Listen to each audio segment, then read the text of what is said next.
the CLEAN-kWAT project. Let's take a journey into the world of solar energy.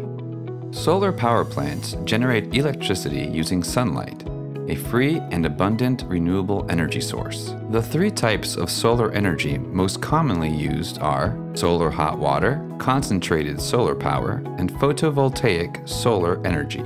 Let's start with photovoltaic panels, which are the primary building blocks of solar power plants.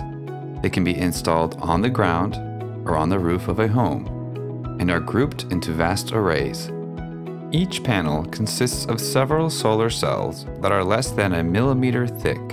These cells contain a semiconducting material that releases electrons when photons, the particles that make up light waves, crash into it. Extremely fine metal wires carry these electrons to the negative terminal of the cell. They then follow an external circuit that leads to the cell's positive terminal. The resulting flow of electrons is the source of the electrical current. The current passes from cell to cell, panel to panel, combining with the currents from all other cells along the way, and then flows into the inverter. The inverter transforms the direct current into an alternating current, which feeds into a substation that boosts its voltage to between 225,000 and 400,000 volts. Now that it's modified, the current is easily transmitted over the power grid's high voltage lines. Concentrated solar power, or CSP, takes the natural radiant energy from the sun, reflects it against a mirror, and focuses it on a small area to create a large amount of heat that drives a steam turbine. By connecting the turbine to an electric generator, we get a renewable way of making electricity.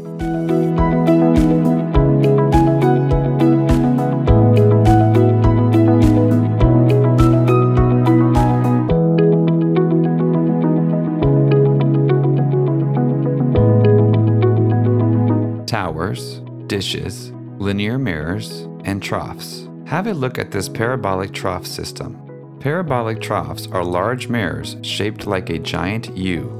These troughs are connected together in long lines and will track the sun throughout the day. When the sun's rays are reflected off the mirror, the curved shape sends most of the reflected rays onto a receiver. The receiver tube is filled with a fluid that retains heat well, like oil or molten salt.